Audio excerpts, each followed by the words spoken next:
It was the biggest honour for me was making my debut for Liverpool. I could not kick a ball outside the 18-yard box until I was 17. Rafa had like about 30 staff on his books, and he took a few medals that were meant for the lads and gave them to his staff. He took the first one clean, about 10 foot in the air. He went, no. He said, I don't want you to catch another ball. He said, I want you to punch everything that comes your way now. Unscrewed that and put a fire extinguisher through it and emptied the fire extinguisher into Shearer's room. Willow just lamped and knocked him out and went over him and said, what are you saying now? So then I had about 25 Leeds staff and players just come in for me. We've received death threats today at the game about you, so we're going to have to put armed police on each of your posts.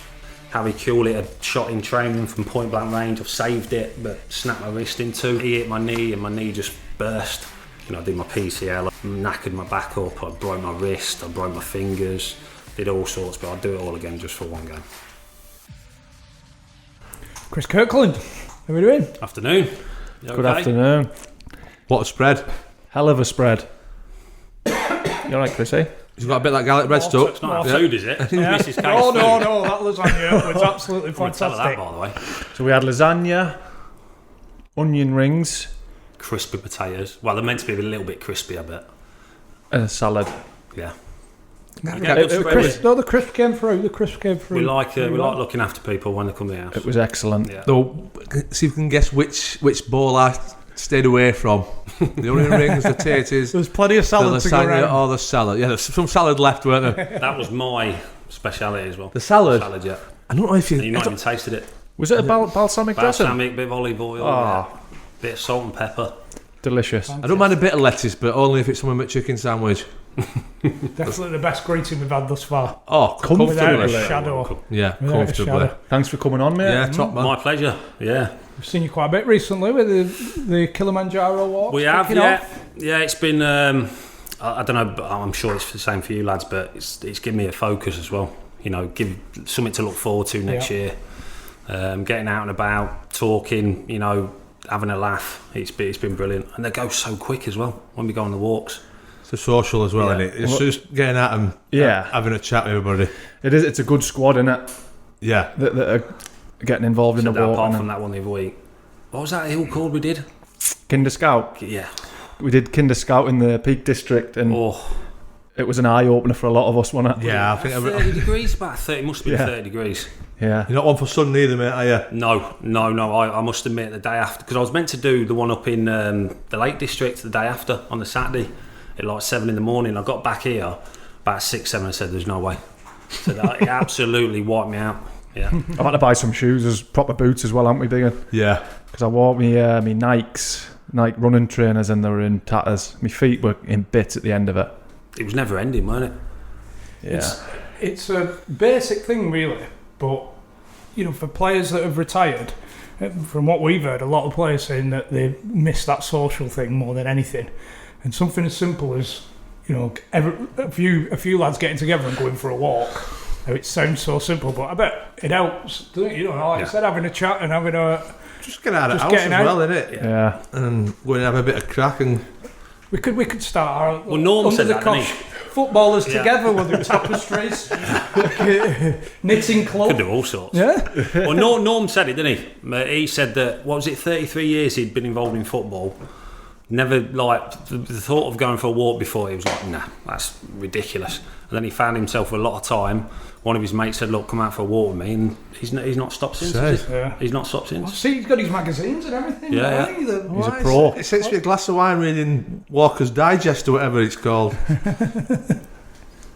It's good crack. Before we get into the career, mate, we've got to talk about, you know, it was all over the papers at the time, and to maybe quash the myth of this, the bets. Did your dad have a bet that you'd play for England? Yeah, he when you did. were 13? So it was, it paid out in 2006, I think it was, wasn't it, when I played? Yeah. But yeah, he put it on when I was 13. So never played in goal before, apart from that game. So I was an outfielder, never any good. Always on the bench, but, you know, just loved playing football. Goalkeeper got injured. I went in goal, played well, made a few saves, and yeah, I never found out until 2 days before that my dad put a bet on. Just got asked it in the press conference before the England game, saying, oh, we've been told that your dad's had a bet. Rang him straight after, said, is this true? He went, yeah, I put it on when you were 13. After At that time, I never game. said Yeah, anything. They've done well to keep never that said. secret. No, never said. Yeah. No, never said. And I've said to you lads before, like I don't know why he did it for, because I was a chubby lad. If I'd have gone in with him, it would have been a lot more than 100 to 1.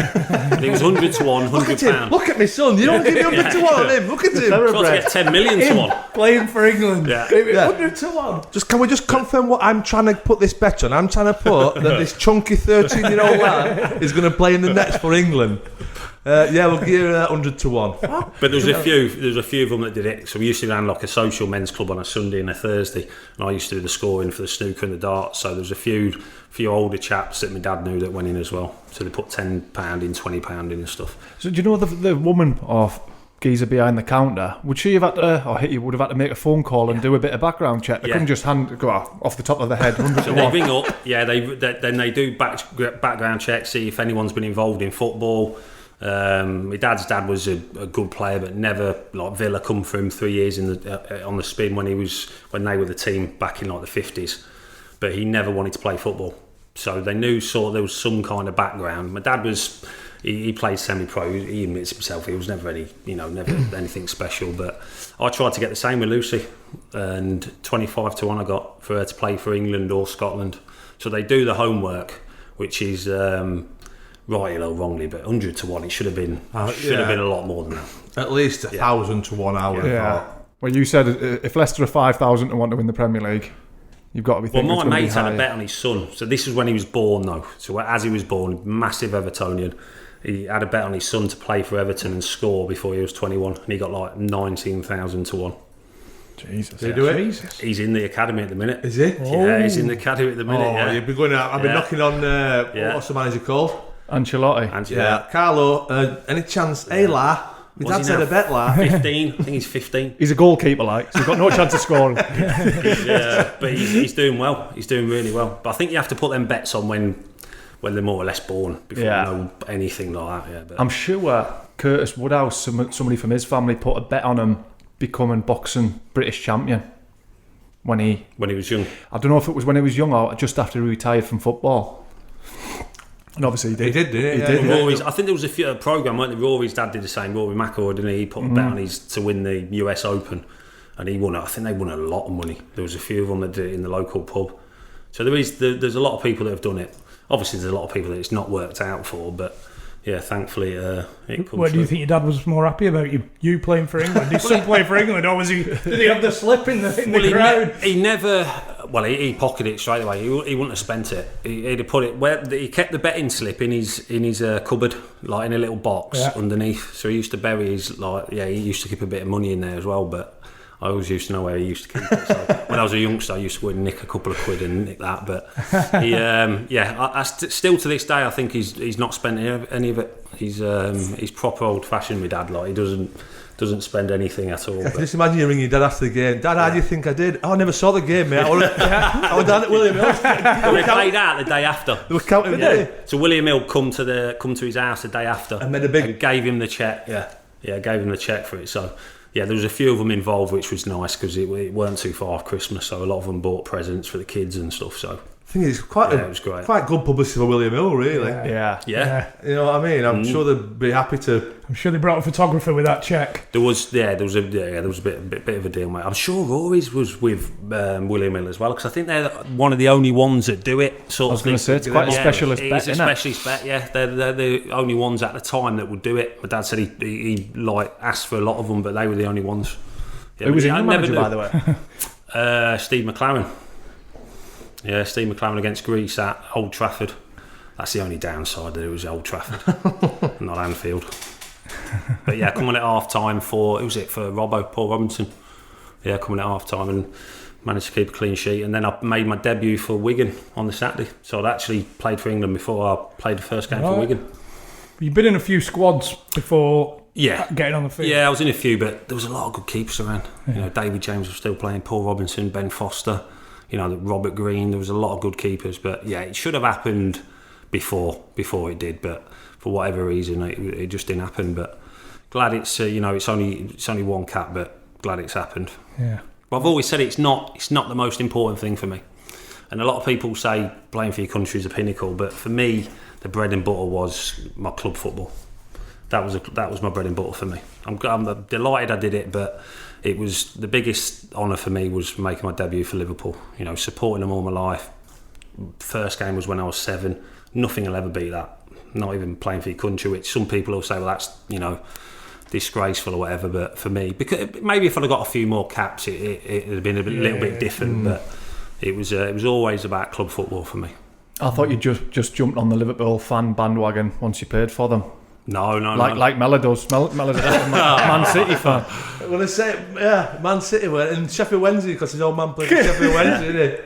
But everything's, you'll never walk alone now. No, we used to get the bus up, so we used to, 88 was my first game.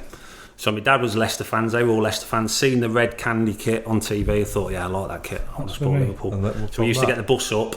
It was the longest days, but the best days ever. So we used to set off at like 6 o'clock on the bus from Leicester, all up to Anfield, finish the game, get home at like midnight. But it was the best days. Standing in the cop in them days. And I actually, when I signed for Liverpool, I was scared, really scared, because I've always been a home person. So obviously I was settled down in Leicester, and I thought, I don't know if I can move up to Liverpool. And I think it would have been different if I wouldn't have had Leona, who was my girlfriend then, wife now. But even when I was up there and we were having contract talks, I was thinking, I don't know if I can do this. So I asked Rick Parry at the time, who was the chief exec of Liverpool. He's now the EFL. And I said, can I go down to the pitch? And he went, yeah, come on. He said, are you okay? I went, I'm just a little bit, because I was only young at the time. It was, how old were you? I was just turned 20. So I was happy at Coventry. We'd just been relegated, but I was number 1. Love living near home. I thought, I don't know, Liverpool's a big city and stuff like crazy, that. So I said, can I go down to the pitch? He went, yeah, come on. He said, are you nervous? I went, I am. He went, yeah, I can tell. He says, what do you want to do? I went, can I go and sit where I used to stand as a kid? And this is the truth. So I went and sat, because there was seats then obviously. I went and sat where I used to stand as a kid. And as soon as I sat down, like the hairs on the back of my neck, so I thought, yeah. Memories came back. Memories come back. As a kid thinking, I want to play for Liverpool one day. And then I just said, yeah, let's get it done, let's sign. But it's not just having that apprehension in the first place. Like you said, I was going to play for Liverpool. You're 20-year-old, you got the opportunity. Yeah. And you're getting jittery. I was, honestly. And if it was any other club, because I turned down clubs before. I was happy at Coventry, but because I've always supported Liverpool, if it was any other club, I wouldn't have gone. And I turned down a few before that. But it was only the pull of Liverpool and supporting them and, the history and that made me sign for them. Yeah. Going back to the start then, how old were you when you made your debut for Coventry? I 18. I remember it. Tranmere, against Tranmere. John Axberg. He was in the opposite end, yeah. So he's the first team keeper. The coach now, isn't he? Yeah, so he was at Tranmere. Magnus got injured at half time, I come on.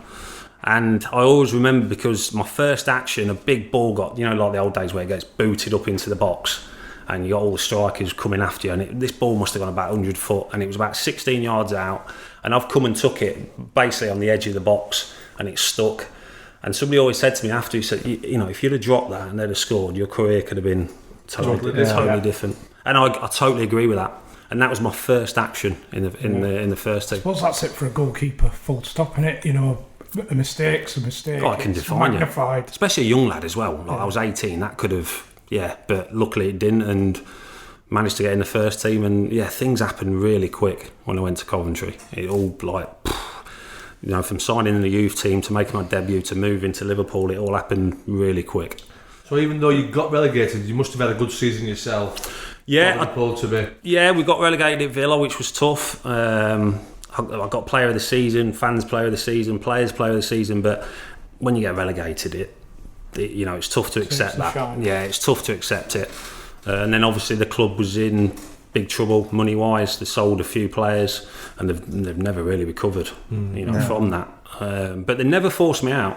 I remember Gordon Strachan coming, I was in a meeting still for the youth team, and he said, look, I knew the bid was coming because Gary Mack was ringing me 6 months before. So he come back down to train at Liverpool when his wife wasn't very well. So he come back down to train at Coventry, even though he's still Liverpool, and he's gone back and said to Gerard, look, you need to get this lad. He said, so Gary McAllister's give you your CV to Gerard, Gerard Houllier. And I played well against Liverpool in the 2 games. But he was ringing me every couple of weeks saying, look, don't sign for anyone else. We're going to sign you in the next window. And this was like 6 months away. So you think, a lot of things can happen between now and then. But he rang me every couple of weeks saying, look, we're going to sign you. Don't sign for anyone else. You're definitely coming to Liverpool. So I knew about the move 6 months before, which is tapping up. But Got him McAllister, the tapper upper. yeah. How was those early years at Coventry coming in to the first team? Because I know you've got Strachan, who's got his reputation as. I'm sure he likes a shout every now and again and pressure on everyone. And then you've got Steve Grizovic and legend. Who He's a hero, isn't he? Hero, yeah. Because with Strack, I mean, he was only about 5 foot, but when he walked into a room, the whole room just shut up because he just had that. Not intimidation. He just had that. I think a lot of respect, but he could tear a shred off you. Yeah. Definitely, yeah. My old man used to play with him. Did he? Shrewsbury. Yeah. Some player. I mean, he still trained with the lads. So I think his last game was 42 when he played for Cov, but he set the standard. He was just incredible. And then no players could sort of fire back at him because he did it all. He did all the running. He did everything. But Oggy was the one. I seen him. I was lucky enough to train with him when I was 15. And then sort of struck up that relationship with him, seeing the way he trained every day. He was first out, last in. You know, liked a pint, liked a fag. Come in after training, had a pint, had a fag. But he was the hardest working player ever. And I thought, that's what you have to do. That's the only way you can be a footballer. And still speak to him all the time to this day. Was he as ugly through being a goalkeeper, or were he not a bonny kid? Well, I'll tell you the one that did it. I mean, his face, it must have got smashed so many times. Parky, be careful. I love him. No, I don't mean that. We could be on for an early finish here. No, because he's not the best looking. Well, he had his nose. Ian Wright did his nose, didn't he? Remember the game Arsenal away at Highbury? So Oggy's come out, got the ball, and Ian Wright's just gone kneed him deliberately and broke his nose. So his looks are through being a goalkeeper. Yeah, I think. Yeah, I think. Yeah, I don't mean that in a disrespectful way, Steve. I don't think he helps. Yeah, but I mean, he's a legend, and he only just finished last year, but he was the one that I thought.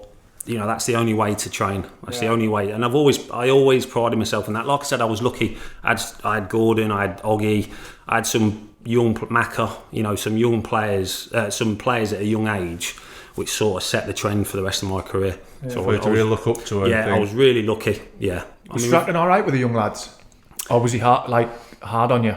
He could be, but in the right way.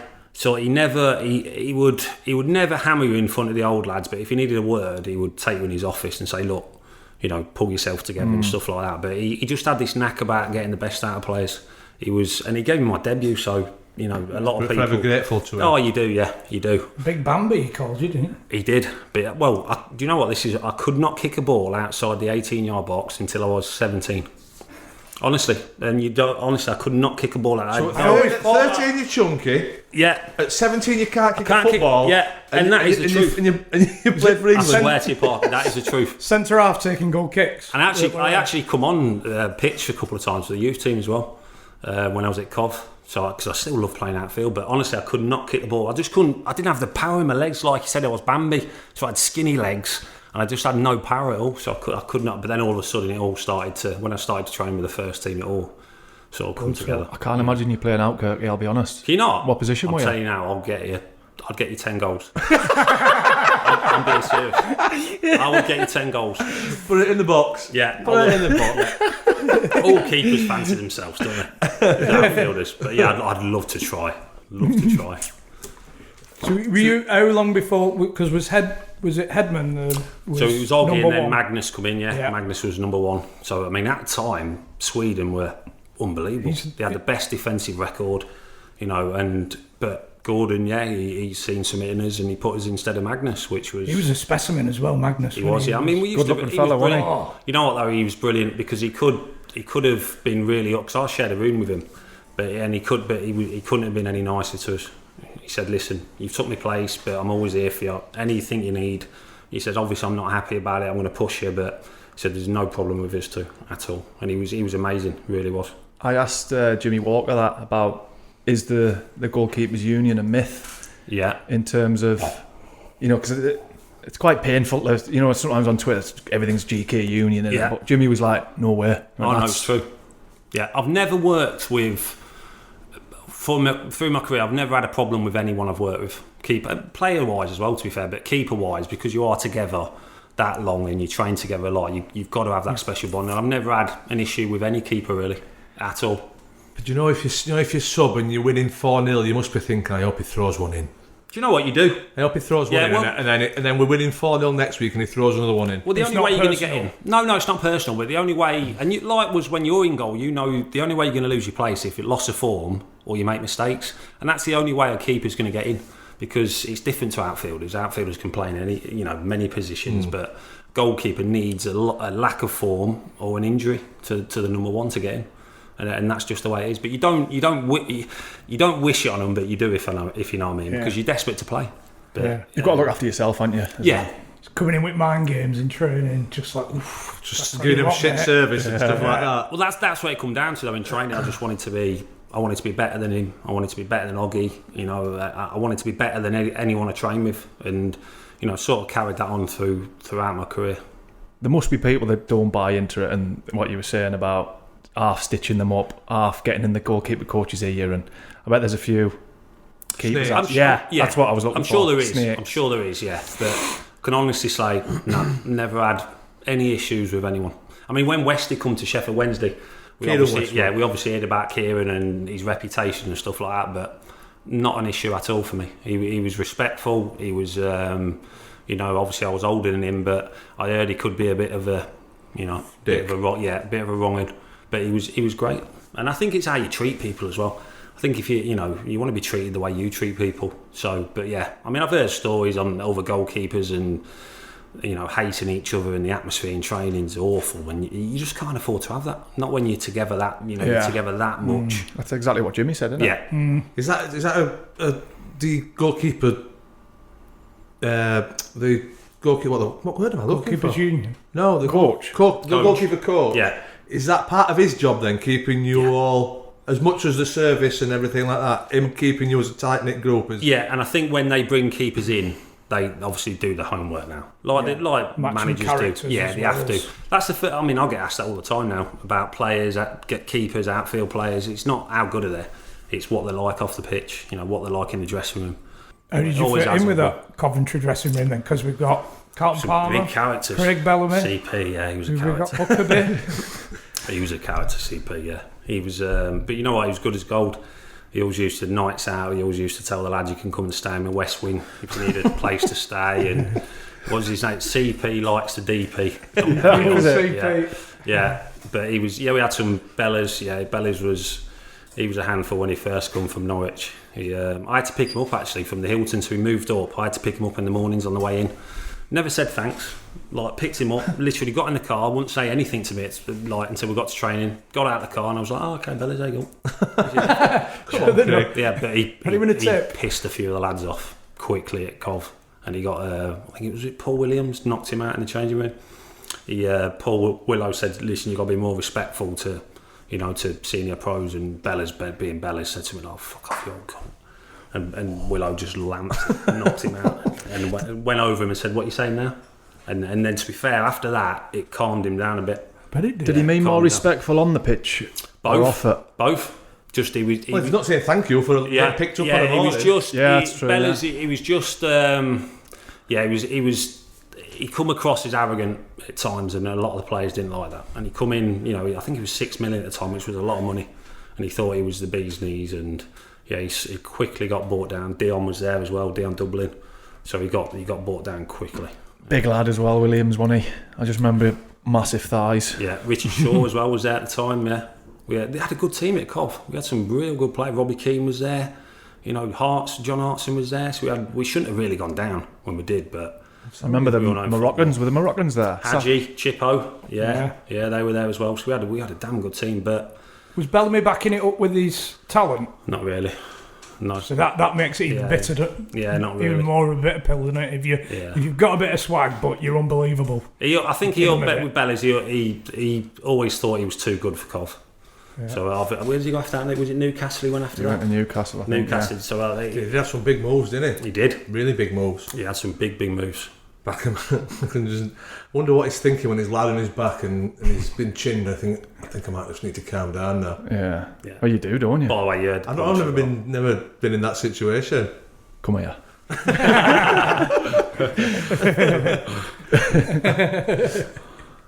Well, when you went to Liverpool, like you said, the apprehension, but you went as Britain's most expensive goalkeeper. Yeah, I mean... 20-year-old. Yeah, I mean, to this day, honestly, I don't know what the fee was. I don't know what I signed for, minimum wage. And that's the truth. Because I just thought, well, the money will look after itself. And when I eventually decided to sign, like I said, I was umming and ahhing. I just thought, well, I could just get the deal done. And I never knew. I knew it was a 6-year deal. But apart from that, it was all done for you. No pressure on that front for you? No. Do you know what, when I was younger? No.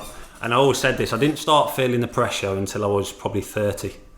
But when you're younger, you're not bothered. You just want to play, you want to train. 6-year deal back then. A long old deal, isn't it? 7 million's in my head on the transfer fee. It was something like that, yeah. It was rising on appearance, but obviously I didn't make as many appearances as I should because of injuries. But it was, listen, I'd do it all again just for one game.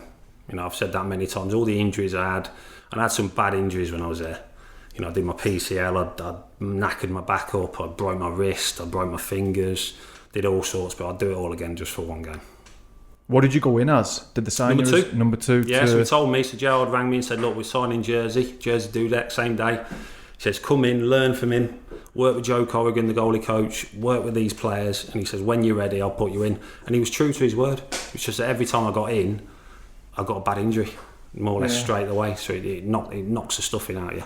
And I was there 5 years. I think I played 60 odd games, but knew in the end when Rafa come in that, well, he basically said he didn't want an English goalkeeper, so I'm going to buy a foreigner, and you can go. So what Jersey Dudek an experienced international then? Poland, yeah. Poland, yeah. So he was unbelievable. Yeah, he was. After about 6 months, I thought I'm never going to get a game here because he was just incredible. And it wasn't until, remember the Man U game against 3-1 was it Forlan? Where Carragher headed it back and he went through his legs and went in. He was never the same again. Never the same keeper. And that's when I got my chance. But again, I did my PCL. When I got in, it was just injury after injury. Did you struggle at Coventry with injuries, or was it just? No. It's unbelievable, isn't it? People's luck. Yeah. It was just at Liverpool. But Daly had a Ebola, slid knee to knee with him when we played in the FA Cup at Palace. But he's a big boy, isn't he? Yeah. He's a big boy, and he hit my knee, and my knee just burst. So I was out for about 9 months with that. Harry Kewlett had shot in training from point blank range. I've saved it, but snapped my wrist in two. I did that finger, and you see that one there. So that kept me out for about 6 months. It was just one after the other, and it was tough. It was tough mentally. It was tough, really tough. But I knew I had to leave in the end. And went to Wigan. Well, I went to West Brom first and then went to Wigan, and that's really where my career took off, I think, when I was at Wigan. How were you going into the Liverpool changing room? Starstruck. Oh, yeah. Like, oh, fucking hell. Yeah. That's always Stevie, there. Michael, massively starstruck. Yeah. It helped that Gary McAllister was there? Yeah, LT was there. Sammy Hippie was great. Stevie was good as well, to be fair. But like I said, it helped that I had Leona with me. I think it could have been very different if I'd have come up to Liverpool on my own as a 19, 20-year-old. I think it could have been very different. So how did you meet? Because obviously Leona's Scottish, isn't she? Met in Spain. Viva España. Yeah. Magaluf? No, it was Palma Nova. One of them. Do you know what? It was in Alex's bar, wasn't it? It was, literally, you come out of the hotel and you walk 50 yards, and that was Magaluf. But I say to the missus, listen, you don't want to say you went to Magaluf on a girl's holiday. So it's always Palma Nova. He's got a Palma Nova postcode. Yeah, it's Palma Nova. So 18, she was 21, been together ever since. So, lucky. Did it affect your football then? I know you had Leona with you, but were you still homesick? Did you still just want to be? Not really, no. Like I said, I think if I'd have been on my own, definitely. But she's from Scotland, so Scotland's, it weren't too far from here as well. So, but it could have been a lot different. I think. Yeah. Redknapp a good captain. Jackie was brilliant. Yeah. Because I don't see him as a captain character. You see him now. I mean, well, he was one of the first ones that come to us. So him, Nick Barnby, they sort of looked after us. Said, look, whatever you need, where you're going to live, we can show you houses and stuff like that. So he was top drawer. Yeah. Gary McAllister. Yeah. You see as a captain, didn't you know that? Yeah. Do you mean because he's a bit like obviously a You don't think he's got the aggression to give somebody a fucking like? Yeah, he comes across as metrosexual, doesn't he? He looks like he looks after himself. He's not going to give you a good but he is nice, isn't he? That's what it comes down to. He looks nice, he sounds nice. So you didn't think he was a captain because he was a handsome bastard? Yeah, basically. There's different roles of a captain. Yeah. Same as Kirkland's just said then. Just saying I can show you the houses and stuff like that. That's like family It's is, the stuff you isn't do it? off the pitch as Yeah, well. Yeah, when you look after That's what makes a captain, not just I'm giving you the fucking roll your sleeves up on the pitch. Dion was great, Cov. He was a great captain as well. Were he captain at Norwich with you? No, I don't think he was playing enough. I don't think. Was he not? Nah. Was he captain in Man U when he went there as well? Was he? I don't know. Oh, was he? It might have been one of them when he played. He was captain. Yeah, Villa he was, weren't he? Yeah, he was at Villa. But yeah, he was superb. I can imagine the manager's been scared of Dion. Do you know what though? He just had this respect. He just had respect of people because he treated people the right way, and people never argued with him. So whatever he said in the dressing room, that was it. There was no argument saying, "Well, no, we want to do this." He was just brilliant captain. Yeah. I've told that one, Anna, when he kicked the analyst out the changing room.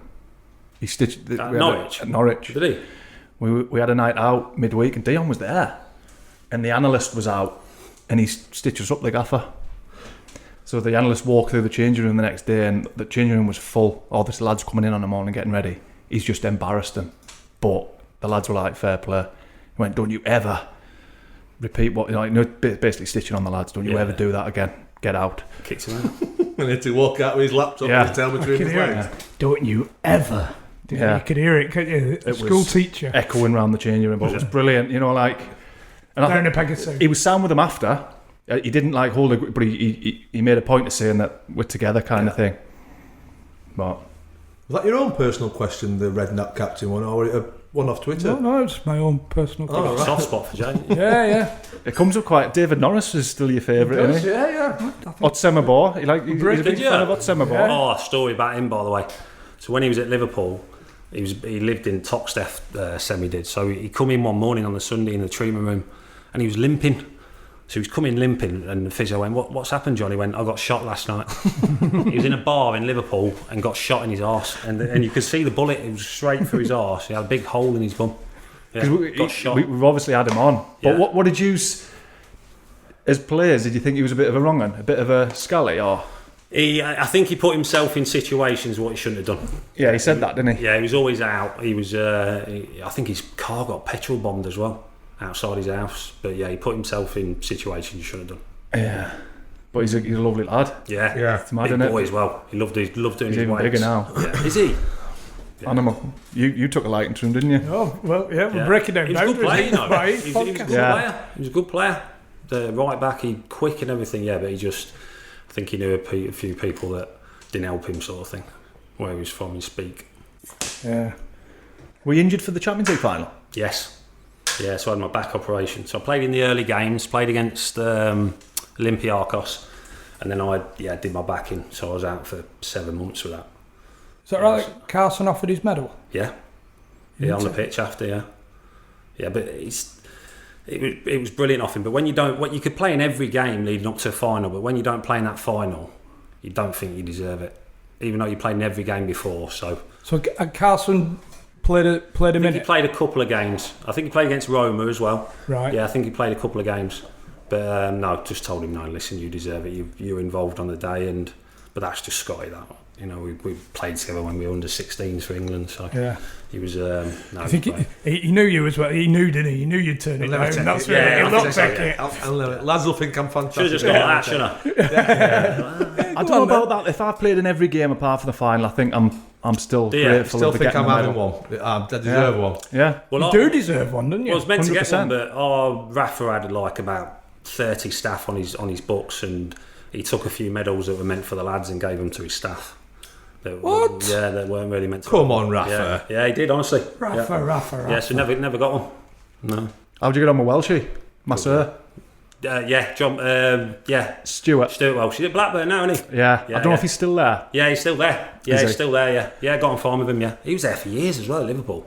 I think I've said this one as well, but he claims that that he was the reason why he's ended up coming back. He said he'd give Stevie Gerrard a pep talk in the Really? shower at half time. Yeah, he likes to say a few things, Stu, doesn't he? Yeah, the lads used to slaughter him for He's been at Blackburn a while now. He's been Yeah, about yeah. 10 years as well. Yeah, Were you at the final though? Yes, we were there, yeah. You've not literally just had your operation. No, all the families were there, yeah. So we were all out there, yeah. Some comeback. You must have been thinking at 3-0, Jesus Christ. I sat with Mel's actually. Oh yeah. We all sat together, yeah. So it was Becky, Mel's, me and Leona and a few of the other players, yeah.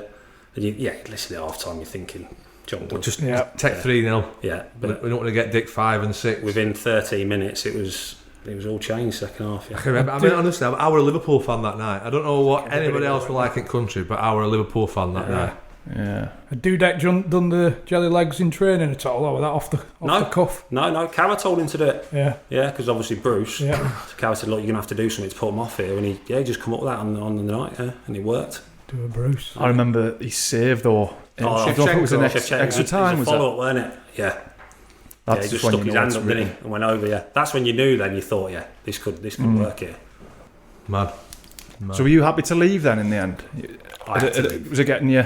Well, he just said that I'm not going to play. He wants a foreign goalkeeper, sign Pepe, which you can't argue with that. What would you think his reasoning will behind wanting a foreign goalkeeper? I think just because he's been brought up in Spain and played with them keepers, and I think he managed Reina before, and he just said, I'm going to bring Pepe Reina in, and you're going to have to go. If it had said to you, right, I want to fetch Pepe Reina in, fair enough, but just to generalise it to I want a foreign goalkeeper. Yeah, that's what he said, yeah. It's a bit like... It is, So I knew I had to go. Once the manager says that to you, you got no choice. Yeah. So went to West Brom. Joe Corrigan went there with Brian Robson, who's the goalie coach, went there. Started off well, played the first 10 games, got my form back, and then we played at Bolton against Kevin Davis, and I've come and took a cross, and he's hit me in the side, and I thought, shit, there's something wrong there, and I carried on, got to half time, went toilet, piss blood, carried on for the second half, stupidly, I shouldn't have done it, I could hardly move, and then got home that night and collapsed. And Leona had to call the ambulance and basically lacerated my kidney. He'd split my kidney open. Oh my word. So I was out for months with that. And that sort of put an end to my West Brom career. She was panicking like mad. She just heard a big thud in the bathroom. And there was all blood on the floor and she got me to hospital. So it was, but that was just not nice. innocuous one, not Kevin Davis, just a... Oh no, he was never going to win it. Yeah. He was well, he did that as well. He did that finger as well, so he's done a couple of he was never going to win it, and he's done his big time. Yeah, He's left one on you. Oh yeah, right, his knee right into me kidney. Yeah. So that was tough, and then I left there and thought, well, I've got to go somewhere with a British goalie coach, and Paul Jewell rang us at Wigan. I've got Nigel Spink here, Gary Walsh, come and play for me. And because it was only just down the road, 15 minutes, I thought, yeah, do that. And that's where my career really kicked off then. 2006 to 2010, that's the best I played. And what age are you now then? 23? So when did I go there? 26? 26. Yeah, 26. Yeah. And they're in the Prem then? In the Prem, yeah. So signed there, I was there for 6 years, yeah. They had some good players went through and all, didn't they? Palacios, Valencia. Yeah. Did you were there? Our policeman friend who we've not spoken about him for a while, have we? Who? Arjun, did you? Adrian Dazoo. Oh, yeah. Good bloke. Yeah, good bloke. top nice fella. Yeah. He's a doctor now, isn't he? Is he a doctor? Policeman. Is he a policeman? He wasn't. Was he a doctor? I'm sure he was a doctor. He did have a doctorate degree. Yeah. No, we had some good players. Real good players. S was there. Ahmed Zaki, remember him? Yeah, Zaki was there. But Bruce, and then when Paul left, Brucey come in obviously, and he was just probably the best I've played under, Steve Bruce. Yeah. Man management, he was incredible. Just knew how to get the best out of players. Picked up bargain. He bought Valencia for 400 grand. Yeah. Palacios for 200 grand. He just knew how to pick players. And we finished. I think we finished 10th under him, 9th and 10th, which for Wigan was incredible. But yeah, them 4 years, the last 2 years were tough because Roberto come in and didn't play me, and then I knew I needed to leave again and went Sheffield Wednesday with Rhodesy. So do you know when you said with Rhodesy? Yeah. You know when you said that they were your best years? Yeah. Had you had to start modifying your training because of the injuries when you said Bruce looked after you? Yeah. So you didn't have to do every session and all that sort of stuff? No, I didn't have to do, so I'd do a lot of gym. But back when I was, at Liverpool, if there was no core, there was no, stability stuff, that didn't really come in until I was at Wigan. So I started doing more of that and come up with a routine. Because people think that after I left Liverpool, I was just injured all the time. I was not. For 10 years after I left Liverpool, my fitness record was like 95%. Wherever I went, I never missed training, games or anything. But it was always that perception of when I was at Liverpool that sort of stuck with me for my career. Yeah. I think that's because of the expectation at the time. Possibly. I went to Wigan and played 140 games on the spin. Didn't miss a game for 4 years, and then Roberto come in and again went back to the foreign goalkeeper. Yeah. Do you ever look back and think, fucking hell, I were at my boyhood club, my team that I supported, and I had all them injuries, and then I go and play 140 odd games on the bounce. You ever think, fucking hell? Yeah. Like, how unlucky is that? Yeah, that's the tough thing about Liverpool. It just didn't work out. I played, say, 50, 60 games, but it should have been a lot more. And it should have been for England, really, as well. But the injuries just, knocked the stuffing out of me. And for whatever reason, it just didn't work out. But after that, the last 10 years of my career were pretty good. Did you? I don't want to take it down a level, but were you in playing that game 9-1 against Tottenham? Yes, I was. Thanks for that. Yeah. Yes, I was. Yeah. It was 1-0 at half time. Was it? Yeah. 9 goals in one half. That's even worse. 8 goals in one half. Oh, sorry, 8 goals. 1-0 at half. All right. I thought you were winning 1-0. Yes, I played in that one. Yeah, that was. Were any of your fault? 2. Oh, the last 2. Only 25%. The last 2. Yeah, the last 2 were my fault, but. Yeah, that was tough after that. That was a long week's training after that. I bet it was. Yeah, and then we beat Sunderland 1-0 at the weekend, the following weekend. But yeah, that was, I think Defoe got, did you get 5 or something? Yeah. I don't want to bring it down. That was one of the worst moments of my career, yeah. Without a shadow of a doubt. Sorry, mate. No, listen. Thing is though, if only 2 were your fault, really, I don't think I'd have got that pissed about it. And it was 1-0 at half time, and first half I must have had 10-12 saves, so I was thinking this is going to be the same second half. So I was thinking fucking hell, they could score a few goals here, because we were just not at it at all. And they had Crouchy, Defoe, Cranshire, they had a lot of players, and I thought if I don't save a few second half, but they scored about 3 in the first 5 minutes second half, and I thought, oh god, this could be long here. And then the clock just went backwards. Do you know when you're playing them games? It was on telly as well? Yeah, it was on. Oh yeah, it was on Sunday. Yeah, it was on Sunday. Yeah. Oh yeah, it was on Sunday. Right. Yeah, you know when you look at the clock and it's just not moving. Stuck. Thinking, come on. And then do you know what pissed me off the most? The ref added, it was like not 7-1. And he added like 6 minutes on injury time. Just come on. And they scored another 2 minutes, 2 goals in injury time. I said, do you really have to do that? Because 6-1 can happen, can't it? It's not as outrageous. Yeah, can you not just blow the whistle? Why you had 6 minutes on for? He said, well, I've got to stick by the rules. I was thinking, no, you don't have to do that. Game's over, we're not coming back. Nobody's going to pull you up, mate, if you knock a couple of minutes injury time. If you'd come off that like 6-7-1, you know, it's still tough, but yeah, 9-1 just sounds horrendous. I don't want to bring it down a notch, but were you in goal for the 9-1? What a twat. I know it was coming. Who did Martinez bring in then? When he was... Al-Absi. Yeah. Ali Al-Absi, yeah. From, what is he from? Oman. Yeah. He's from Bolton, isn't he? Yeah. From Bolton? For them? He played at Bolton, didn't he? Bolton. Oh. They signed him from Bolton, yeah. He was a bit of a hero there, wasn't he? Yeah. But I think they had Jaskalainen as well, so it was, I think 2 good goalkeepers. So is that when Di Matteo were there when did they get to the FA Cup final? Did they win it? Wigan, yeah. They got relegated same year. Yeah. So 2013, weren't it? Just a year after I left. But yeah, they got relegated and then won the FA Cup. Yeah, I remember. Jesus, man. So I wonder what it is with these foreign coaches just thinking I want a foreign keeper.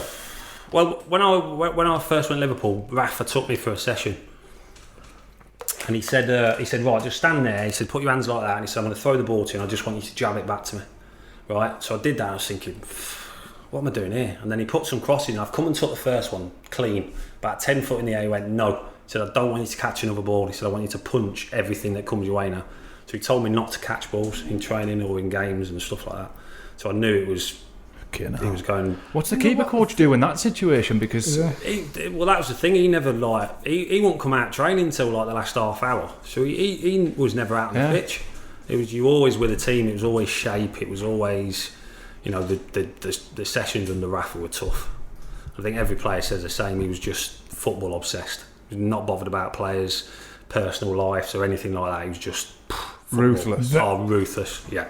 When you Very say tough, hands-on. When you say tough, do you mean physically tough, or do you mean you're tough as in Mentally like, tough. You're doing a lot of shape and it's boring you'd and have monotonous? no ball. You'd do shape for like an hour and a half with no ball. So he'd call different coloured discs out. You'd all have to shift over, and it was all that sort of stuff. It was tough, really tough. Must have been fucking boring. Oh, it was, yeah. But he got results, to be fair to him. So you couldn't really. But a lot of players that played under Rafa would tell you the same, that didn't have a lot of time for him. Really? Yeah. I think I heard that. Yeah, didn't have a lot of time for him. Yeah. Yeah. It was football. And if you didn't purely focus on football, I'll tell you another one as well. Martinez, when he was at Wigan. So he said so we're all sitting, first meeting he had when he come in, he said, how many of you got kids? And I had a kid, there was a few lads that had kids. He went, you shouldn't really have kids until you finish your career or you come into the end of your career.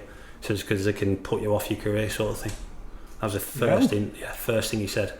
Well, I'll tell you what, I'll chip around to your house. You can go after the next fucking 3 years of my contract.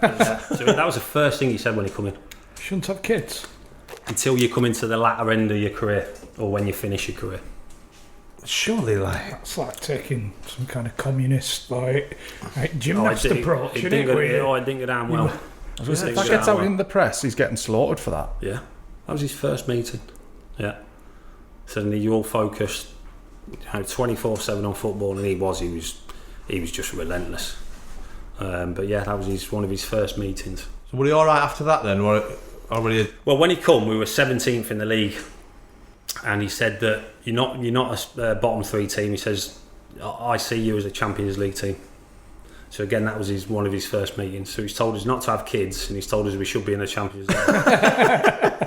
So the lads were like, come out of that meeting, the lads are like, what is going on here? And he come from West Brom?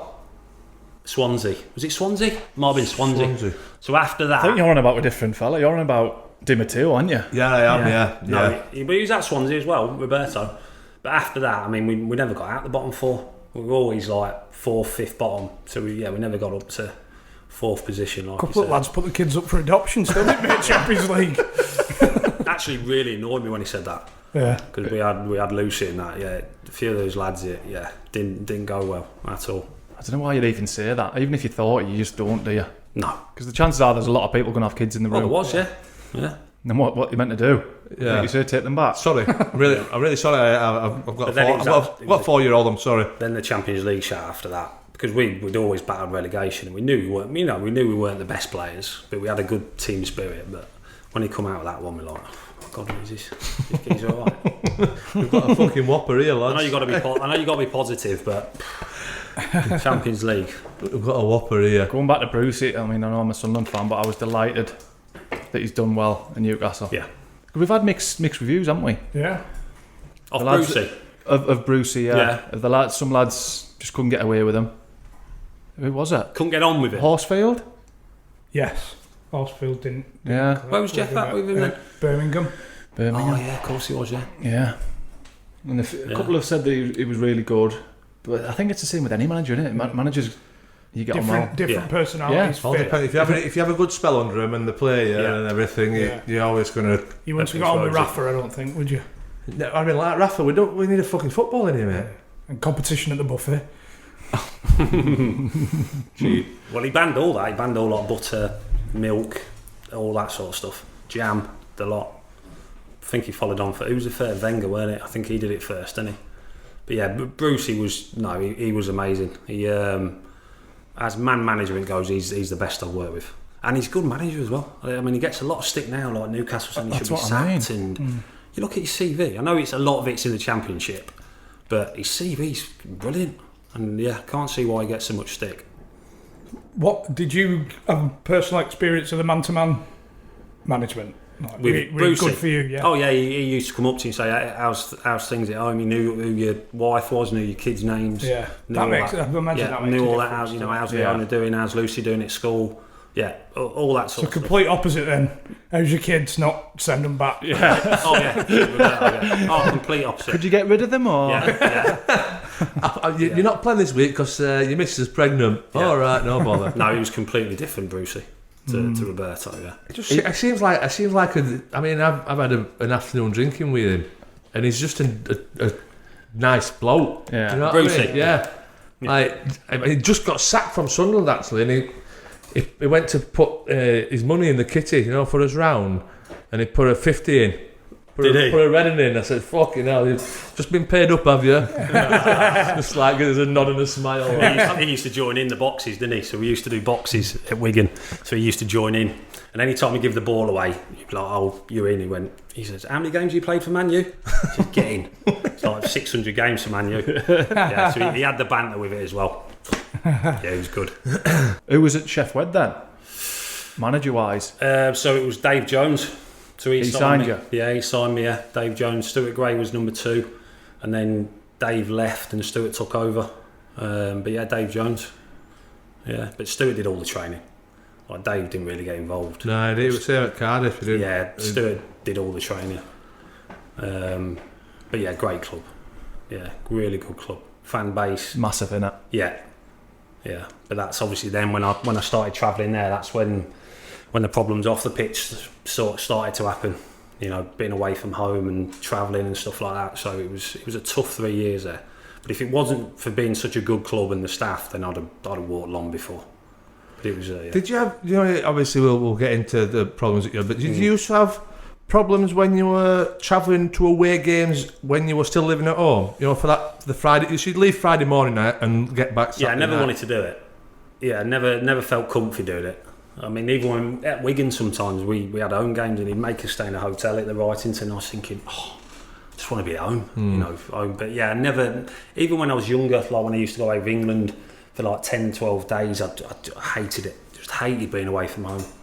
And then obviously, you met Leona, you have kids, and then being away again, it was... I know a lot of players like it sometimes. It gives them a breather, doesn't it? Yeah. But yeah, no, I was never one for that, being away from home. And then obviously the Sheffield routine just completely flipped. For 11 years, Liverpool, Wigan, I was dropping Lucy off at school, picking her up, going for lunch with the missus, getting back from training, then all of a sudden I'm setting off at like 5 a.m, getting beating the traffic in Manchester, getting to training, no one's there, getting back late and then doing it all again. It was just couldn't get my head around it. Complete change to your life. Complete change. Yeah, flipped it on its head. But like I said, I mean, Rhodesy was brilliant. He knew there was some sort of issue, but didn't really know how deep it was going. So he gave me extra days off, warm downs. He said, "Look, just stay at home, do it yourself."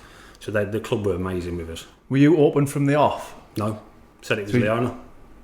Said it was Leona that suffered with depression, because back then in 2012 it was never spoke of. I thought, well, I can't come out and say it's myself. I've just signed for the club. If I come out and say I'm struggling, they're gonna, what they're gonna do. So we said it was Leona. Were you open with Leona? Yeah. Not. I mean, she knew I was anxious and struggling being away from home and the travelling and stuff. But she didn't really know how bad it was until 2016. Yeah. But we got advised to say it was Leona and not me by people. Yeah. That's wrong in itself. Yeah, we shouldn't have done it. Should have come out because seeing the way they were when they found out, they were amazing. But like I said, back in 2012, what's that, nearly 8 years ago, you just did say it, did you? You just did. Nobody knew about it. As daft as it sounds, mate, did you used to not like being on holiday then? If I was with the girls, yeah. So if I was with them, yeah, fine. But I always like to get home. Yeah. But no, as long as I was with Leona or Lucy, yeah, I was fine. Right. Yeah. Pre-seasons didn't really like them. And how did it make you feel? Like, I'm just trying to... Just thinking constantly about getting home. Like, just not socialising with anyone, just not really wanting to. Yeah, but then I'd be thinking, what are the girls doing at home? Or what would I be doing if I was at home? So yeah, it was just constant on my mind all the time, yeah. Because I saw you tweeted something, and it was a write-up, and the picture was on there of you, and you said, "This is when I was at one of my worst times." And I think, was it Sheffield? I think it was, yeah. And the picture. Yeah, that was it, You can sort of tell, can't you? Yeah. You just didn't... There's nothing behind your eye. Yeah, you sort of like you just go through the motions, and but it was gradually for 3 years, and then I was going to sign again for him in 2015, and I was in my training kit, and I just thought, no, I need to get back home now. I need to get closer to home, and that's when I signed for Preston. Yeah, but I thought getting closer to home would sort of reverse the cycle, but it didn't. Why is that then, do you think? I think because I was too far into it then. I was too far into it and just didn't know. Just withdraw myself. Didn't answer my phone. Locked the gates. Didn't want to do anything. Didn't socialise at all. And I thought, that was sort of normal for me then, and I just couldn't get out of it. So when you got back home, so you went to training at Sheffield Wednesday, and you got back home. Were you just normal when you got home? I was constantly thinking what time I got to set off the next morning. Right. Training. Yeah. So you couldn't even enjoy your time at home Not really, that you'd been thinking so much about. Yeah. From throughout the day, really. Yeah, just thinking what time I got to get up. Set my clothes out, set all my stuff out, had my car ready to go, faced it, down the drive, so I could get out in the morning, out the door, drive straight away. So it was just constantly. My mind was just in a mess all the time. Did you just have like a sick feeling in your stomach? A heavy. Yeah. Like that feeling on the night before you go back pre-season, knowing what's going to be coming next day. You're setting yourself within the cycle then, aren't you? Because the byproduct of your unhappiness is what you're thinking about all the time. Yeah. And you could coming home is what you're missing. Yeah. You're then not enjoying that time because you're thinking about going back. Thinking about going back the day after. The thing that's making you unhappy is taking up all that thought process. It was just a vicious cycle, until I just thought, need to get this sorted out. Did you ever think, like, early doors, like 6 months into Sheffield Wednesday, it's not for me, I'm the transfer request. Oh yeah, I did, after 2 weeks. Did you? 2 weeks, yeah. Jesus. So I rang him after 2 weeks, said, look, I can't, again, blame the owner. Not blamed her, but we sort of used the owner, said, look, she's really suffering, I need to be at home, can you rip my contract up? And the club said, look, just take your time, we'll do whatever you need for you and your wife, but just think about it. So they went away pre-season, said, look, you don't have to come away with us, stay at home and then come and see us after. So the club handled it brilliantly, they really did. And then that's when I went back and said, look, you can have days off here, days off there, we'll do whatever you need. Does your missus need counselling, all this sort of stuff? So they were top draw, and I think that's what made me stay. Yeah, because of how good they were.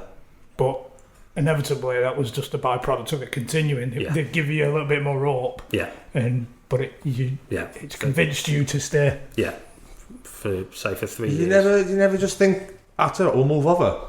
No, because Lucy was at school, she was happy. We lived up here since 2001, and you don't know how long you're going to be at a club, do you? I mean, I signed a year with a year's extension, so I thought, if you sign 4 or 5 years, then you probably move. But yeah, we was never going to move.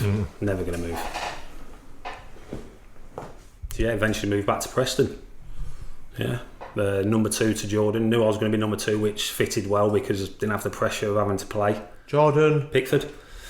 Oh, what? Yeah, he went on loan, didn't he? Yeah, he went on loan from Sunderland, yeah. Oh, I never knew that. Oh, he's unbelievable, yeah. Yeah, he was incredible, but it suited me because I didn't have to play. Had your head completely gone at this point? Yeah, couldn't focus, didn't want to train, didn't want to do anything, yeah. Yeah, sort of stuck at it for the year, and then that's when I thought I need to retire now. Need to sort it out, and that's when I contacted the PFA.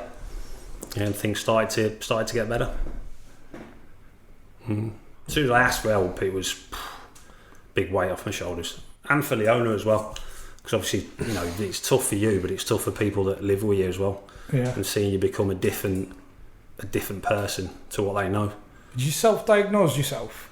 No, it wasn't until I seen a counsellor.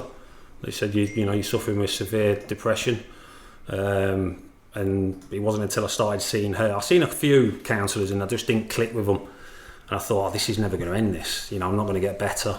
And then I met a girl in Manchester, and as soon as we both went to see her, Leona as well. As soon as I seen her, I thought, yeah, I like this girl. And that's when it all started to fall into place then. And she explained things, she gave me, coping mechanisms to cope with stuff, and things got a lot better. Yeah, pretty quickly, really. It's that branding in it, depression. Yeah. It's when you stick the label on it. Yeah. I suppose before that, then you just, I'm feeling a bit shit. I want to get home. And I suppose you don't want to self-diagnose. No. It's that word. No, it's the last thing you want to do. But then it's the best thing that you need to hear. You sort of accept it then. It makes sense why you've been feeling that way. Yeah. Yeah. Because we all get in a bad mood, don't we? We all feel like, I don't really want to speak to anybody, I don't want to see anybody. But then it keeps on going and it gets worse. Well, they say like 1 in 4, but it's more like 3 in 4 that suffer with it at some point. And then obviously you have the stuff that happens in your own life as well. So, you know, the football, we lost a good friend, I lost my dog, I spoke to you about it before, after 14 years. And all these things, I was feeling bad anyway, and then you have other things hit you, and it makes things 10 times worse. But I got help off the PFA in 2016. Things got good for about a year and a half, but then I started missing football.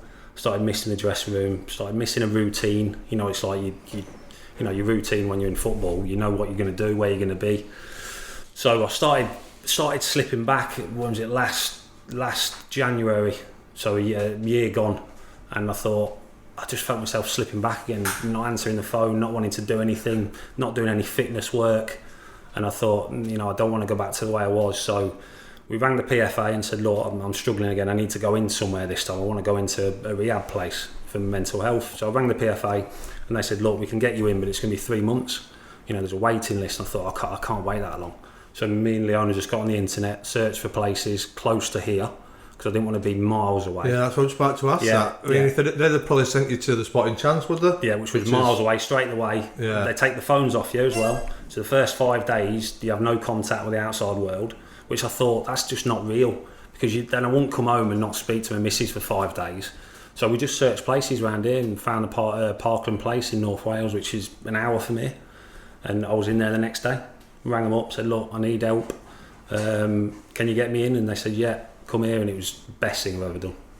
It was just, you know, it was tough because the group sessions in the morning, you're with people, they've got like addictions and, you know, that have been through horrendous times during their life. You know, all sorts of stuff, the worst stuff you can imagine. And you're listening to their stories, but it all leads back to the mental health then, which caused mental health for them.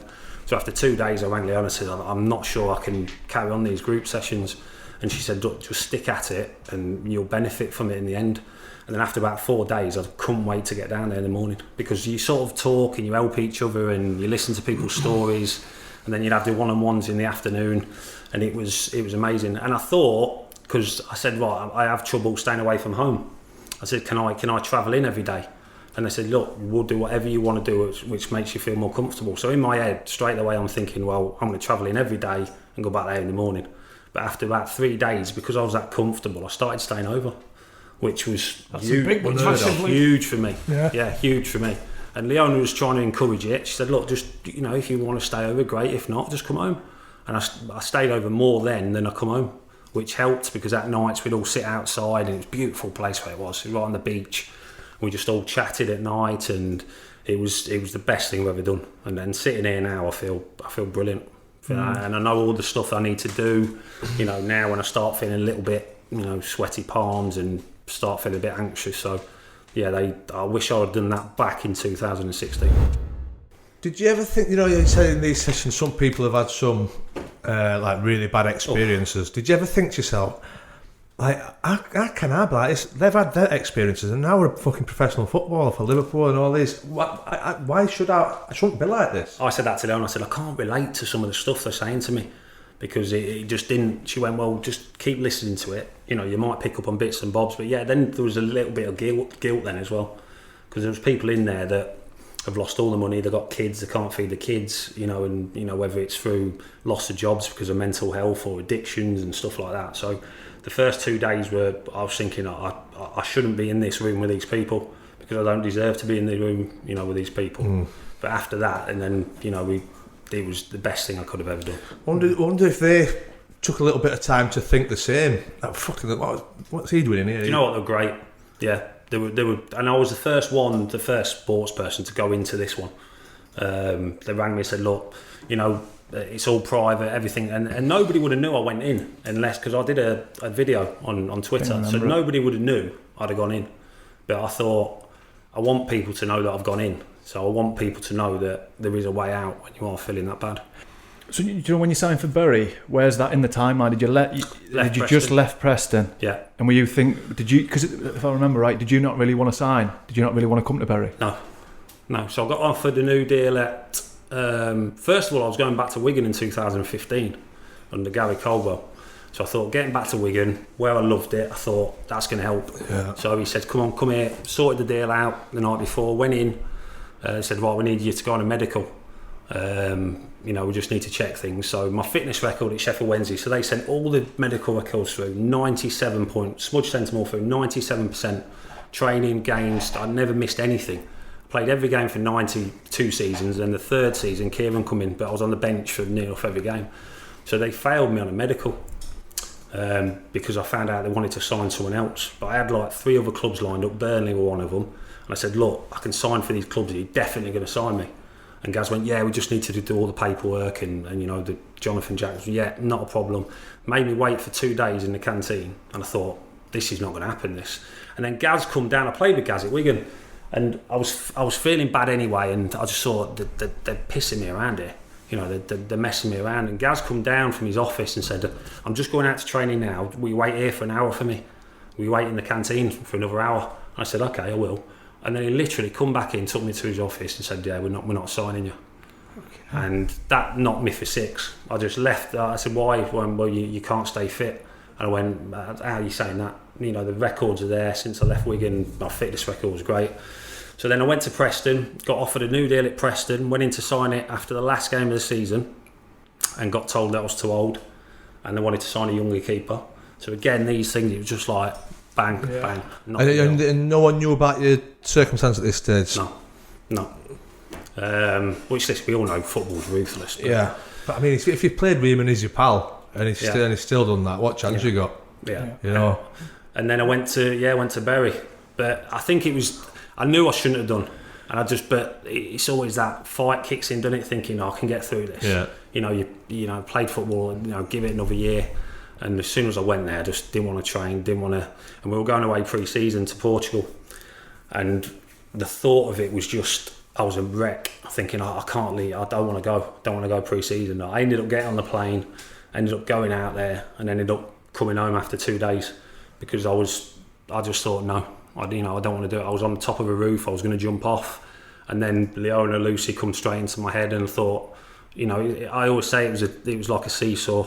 It was going to go one way or the other. I was either going to jump off or I was going to fight back. And I rang Leona straight away. She said, "Look, you've got to get home." She booked a flight for me the next day. Told Dave that there was an issue with Leona again because Dave Flickroft. Yeah, by this time. But then when he come back, I told him that I was struggling personally. And he'd been through it himself when I think his dad committed suicide. And he'd been through it and he said, look, what do you need? We'll help you.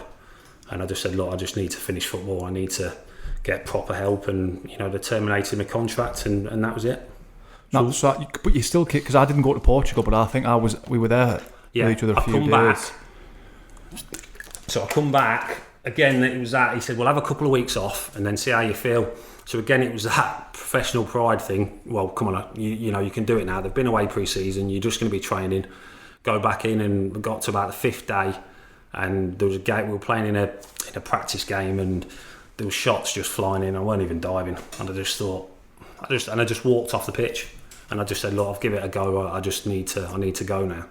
And Dave was amazing with us. He gave us a big hug. He said, look, I'm here for you. I've been through similar, whatever you need, the club's here for you. And they were amazing. And I just said, look, I just need you to rip my contract up. And they did it there and then. And that's when I rang the PFA then. Yeah. And we told Lucy, we were honest with Lucy, because she noticed I weren't the same as a dad. I was there for her, but I wasn't there for her. So we just sat down and said, look, when Dad's been injured in the past and he's done his knee or his ankle and he's gone and got treatment off a physio, we just said, look, Dad's head's not great at the minute and he needs to get help for it. And I said, look, I'm gonna have to go away for a while. And she went, Dad, you've got to do what you've got to do it because we want you back. We want you back to your old self. So when she said that just spurred me on even more then to get help. Luckily at Bury you had a body double for the. I was a Chris Kirkland body shot, a photo shot for the team photo. That's my claim to fame. That. I didn't know that. I didn't know that. Yeah, the team photo. What was that goalkeeper kit on there, Brownie? Imagine. You have the gloves on as well. Yeah, I put everything on. Shin pads. Brilliant. Says, I've been a lot of things in my time, but I've never been a Chris Kirkland photo shot. Yeah, time flies, doesn't it? He just, you look back now, and that was 4 years ago, and yeah, it's just, time flies. But yeah, definitely feel as though it robbed me of a couple of years. Yeah, but that's gone now. I tried to actually come back. So I felt, when I got help and I felt a lot better, I thought, I want to try again here. But I started doing the training, and body just wasn't allowing it at all. It got used to not doing the diving about and the stuff. And I mean, to be fair, Kirky, right? Not even close. You're the most sensible goalkeeper I think I've ever. Yeah. Like, if somebody said to me, "What position do you think you would be?" Goalkeeper would probably be one of the last, because most of them are fucking nutters, aren't they? Well, I got that off Oggy. Oggy was the same. He was down to earth. He treated players with respect. He got respect back off players. I mean, I've worked with some keepers that are nuts. Don't get me wrong. Because were you with Bywater at Stevie, yeah, with him. We've heard brilliant. tales. Oh, it's all true. It's all true. So what was it? Under 18s once. He could not sit still. So he could not stay in his room. He had to be doing something. So he took the coach. I can't remember what coach it was for the under 18s. Basically, nicked his car keys, drove his car about 5 miles away, ran back to the hotel, threw him his keys, and went, "I've just parked your car 5 miles away. So you go and get it." Didn't even tell him where it were. Oh yeah, he told him where it was. He said it's like by this pub, like it's literally 5 miles away. And then just no reason though. Yeah. Alan Shearer was the one though. So we trained with England before Euro 2000 with Kevin Keegan. Me and Stevie got invited down. Stevie G, Gareth Barry. We got invited to train with them before Euro 2000. So we were staying in the hotel, and Stevie, Shearer did something to Stevie, and without Stevie just taking it and thinking, okay, that's the captain. That's Alan Shearer. Yeah, he unscrewed in the hotel door, the keyhole, the peephole. Oh yeah. Unscrewed that and put a fire extinguisher through it and emptied the fire extinguisher into Shearer's room. That's just what Stevie did. As a young lad, as a young lad, just invited to train with the squad. Not even in the squad. Not even in the squad, and then just emptied it out into Shearer's room. And obviously, Shearer got his payback, yeah. But that was just Stevie. Harmless, but brilliant. Was he that cocky? Like, I would not if cocky's the right word. Yeah, I would say that's cocky. I think with Stevie, he was because when Kevin Keegan used to join in training, and like he'd be doing the shooting, like we talked about Dino, and Kevin Keegan would be through on goal, and he'd be like, "Go on, Kev, try and beat me, Kev." Honestly, yeah, go on, Keegan, go on, like that, and all the lads were like, "Is this lad for real?" Like proper giving it to Kevin Keegan, but I think he does it in a way. He doesn't mean any harm when he does it. Yeah. He's just retired now, actually, isn't he? He's just recently retired, but yeah, he wasn't shy. He wasn't a shy lad, but great lad though as well. And he was at Sheffield Wednesday when I went, so he was there with Weaves. Them two were already there, and I signed as well. That's funny. But he's a. Go on, honestly, go on, Kev. Tickled as that. Yeah. So what would he like as a? Well, I have to speak about Gerrard, don't we? We've got to speak about. They've just won the league. It's relative. Well, it's kind of two ends for you at the minute because I've got affinities. Obviously, Liverpool. I'm Wigan. Yeah. Well, it's dropped. Well, Stevie was the best I've ever played with and played against. I always say it was him and Ronaldo, but yeah, playing with him, the standards he set in training was just everything you've seen. He hated losing games. Him and Cara. If you were on their, you didn't want to be on their team in training because if you lost, they wouldn't talk to you. Like they would not talk to you for like a day or two, and then they say, I'm not on your team again. I don't want him again.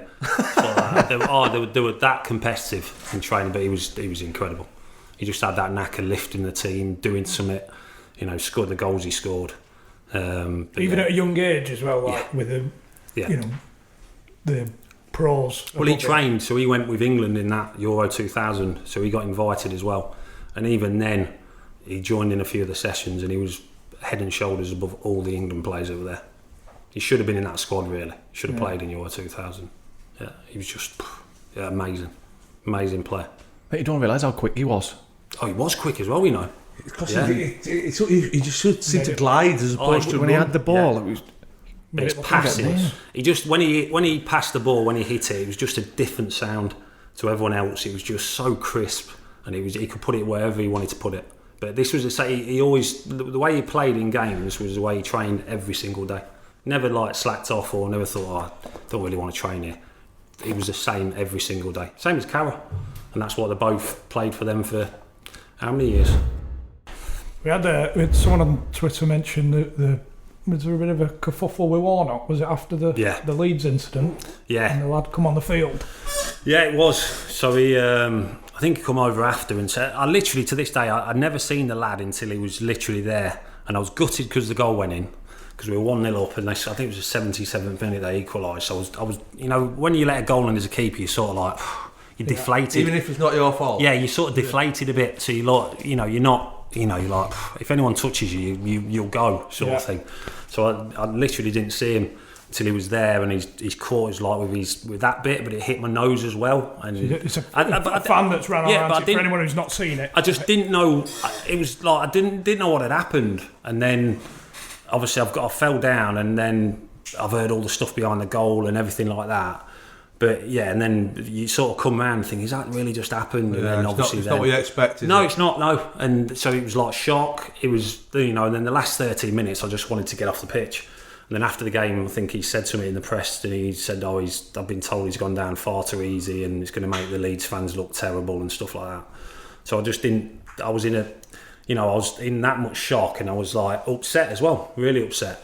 So I just went into the dressing room and said a few words to him, and he was in his white pants, and of course he was. Yeah, just come out the shower. So I seen him walking over. I said, "What are you fucking saying?" and all this. I said, "You're always the same. You always fucking say things." And give him a shove, and he went flying over the tables. Yeah, and then all of a sudden, I had about 25 Leeds staff and players just come in for me at the same time. You in there on your own? I was in there with the chief exec. Right. Yeah, Paul Aldridge. But then quickly, there's all police and that come in. They were in the tunnel and stuff. Yeah, so I got dragged out. But glad I did it, because I can just see Warnock flying over a table in his fucking life went down. Yeah. Oh, they were proper massive. The old granny pants he had with there. But I had a pair of them on there. Who were filming though? Coming out and saying that. Yeah, it was. It was after the game, but.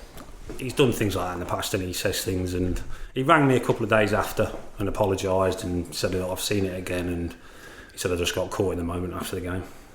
So that's good for him. It's half fair play to him. Yeah.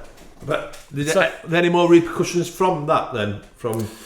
Yeah, well there was. I mean that was tough, but it was going back to Ellen Road was a nightmare. I think it was 3 months after. Because I actually looked for it after the game, and I was getting death threats leading up to it, saying if you do play in this game at Ellen Road, we're going to kill you, we're going to kill your family. So there was I had letters through the door, through the house. They had to put guards on the hotel room the night before the game. We stayed in Leeds and not in the night before the game, which I thought, big mistake, shouldn't be doing that. So there was, as I've gone out to warm up at Ellen Road, there was about 4 policemen come over to us and said, look, we've received death threats today at the game about you, so we're going to have to put armed police on each of your posts. Jesus! Yeah, honestly, before there can't be many goalkeepers. I only have a man on the front post for corners. So this was before me warm up, so I'm thinking, I said I don't really want that. I said, listen, we can't not do it. So there's been threats made against you. So armed police. Yeah, so we're going to have to put armed police on the thingy. They said they're undercover. Said they're undercover sort of things. You won't notice them, but they are. They're undercover. They are there for you. Dressed as ball boys. But whatever, just dressed as normal people. But he said they are there for you, just so. Right, so they're in the crowd. Yeah, right, but they're there by the post sort of thing.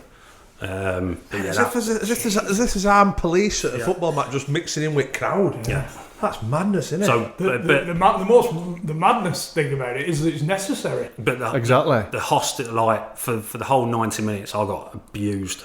And do you know when you're going? I mean, I got told that I couldn't go if a ball went behind the goal or into the crowd. They said, "Don't go. Don't go and get it. Let the ball get thrown back to you, or let one of your other players go and get it." So it was. So what did they believe that you'd done? Why did they have a Just problem because with he's you? one of their own. I mean, he got locked up, didn't he? He got sent down. He got sent down for 6 months. That's not your fault though, mate.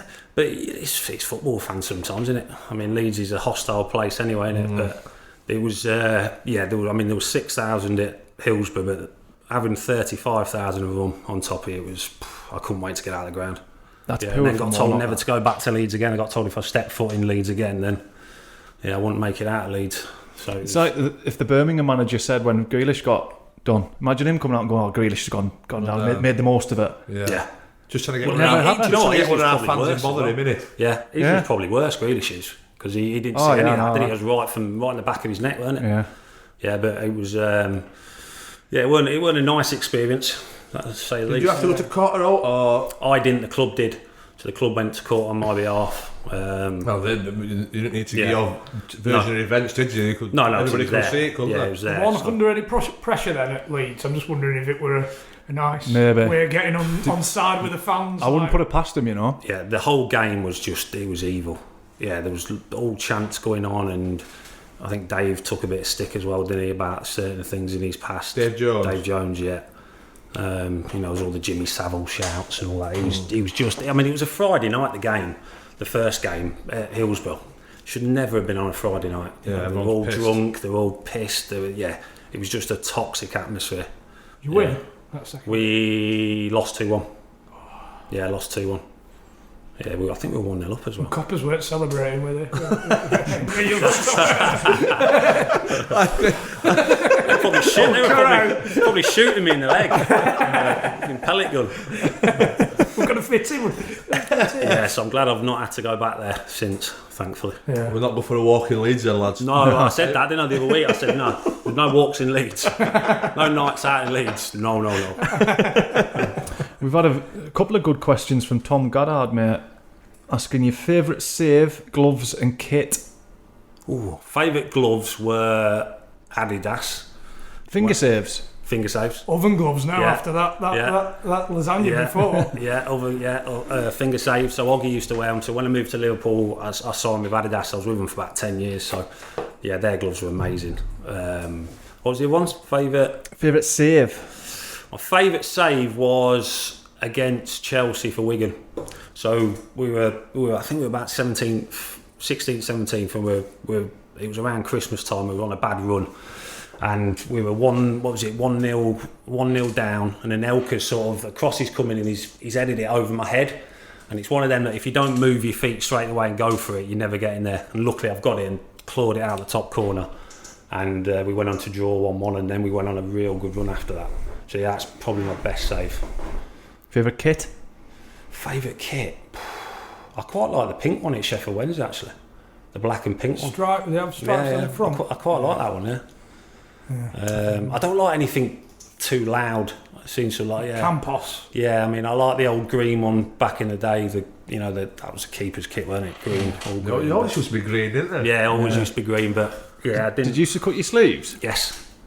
What was the reason for that? Because my arms are skinny, like a lot of the goalie tops, they were baggy.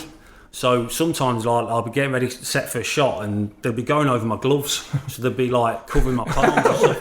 Yeah. Like a wizard's glove. Yeah. So I was thinking, if I have to catch a ball here, it might, skid off or whatever like that. So yeah, in the end I cut them off and then I wear Under Armour so it was skin tight. I always wonder why keepers did that. Billy Casper in the end then. Somebody asked about I think somebody said about the hat as well, didn't they? The cap. Yeah. So Why'd you wear a cap? Just because I wore it for a game when it was sunny one day, and I quite liked how it just give you that vision on the pitch, so you didn't see like other stuff around you. So then I started wearing it when it was dull like this. Even I think I wore it in the rain a couple of times as well. People were like, "Is he alright?" Yeah. So you see people at Trafford Centre wearing glasses. Yeah, I think it made sense then when I come out and said I suffer mental health. Oh yeah, he used to wear a cap in the We rain. can see it now. He used to cut his sleeves. He used to wear caps in the rain. Yeah, makes sense. But yeah, it just used to give me that vision. Like I could properly focus then. So yeah, I just carried on doing it. Yeah? I had the same cap for 15 years as well. A night one. Yeah, it stunk. You still got it? No. Yeah, I had to go. It was like, she went, now you finish, you cannot keep that cap. It was stinking, yeah. No matter how many times she washed it. And he's ended by thanking you for all your work on mental health. Bit by bit, stigma has been worn away. Yeah, like I said, play, a lot of people do that. They come up to us and say, look, you know, I want to say thanks and stuff, but it's not about that. It's not, you know, I don't do it for gratitude or anything like that. I don't do it to somebody come up and say, oh, you're amazing, you're doing this and that. It's not about that. It's nice to be, you know, that it's appreciated, but it's more about knowing that I can help other people. That's what I do it for. But I suppose it's that thanks that a lot of people reinforces that what you're doing is. Yeah, I mean, I've had all sorts come up to us. I mean, there was somebody in the gym not so long ago before the lockdown, and a lady come up to us and said, look, just want to say, you know, you've helped my son no end. And I thought, he went, you know, he tried to take his own life, tried to kill himself, and then he's seen your documentary, he's listened to a lot of stuff he said, relates to a lot of it. And I thought, you know, she must be talking about a lad that's in his 20s or something. This lad was 9 years old and tried to hang himself at the home. And so it's stuff like that, you know, you think, I'm glad I did come out and say something now. Yeah, but it's been 9 years old. Honestly, Parky, I couldn't believe what she was telling me. And she only heard because the chair that he was on knocked over and hit the floor and made a right bang. So she's gone upstairs and found him just in time. Oh, God. So it's stuff like that, you know, it gives you, when you do stuff like that. I suppose it's your own therapy as well. Yeah, it is. It's massively. your own therapy as much as helping other people. I have to talk about it. If I don't do anything or don't go into different places, like I do a lot of the foundation now, Liverpool Foundation, going into different places, mental health, into veteran centres, and obviously not so much now because of the lockdown, but if I don't do something like that every few days, I don't feel right. You know what I mean? I just feel as though I'm not slipping back, but I need to do it, sort of thing. A lot of footballers need to play football. I need to do that. Yeah. You don't need to. I want to. I want to. Yeah. Good shout. Yeah. Want to. Yeah. And that's the good thing in it, really. That you want to do it. Cheers, mate. Tom, man, loved it. Yeah, enjoyed that, Chris. Thanks, mate. Bit of a deep one, wasn't it? We'll be coming again when we come back. Maybe next time. You're on again. You're welcome anytime. Yeah, top man. Brilliant, mate. Brilliant, mate. Thanks a lot. Happy? All good? Yeah. That sound better, yeah? Happy? We ain't got no to do, have we?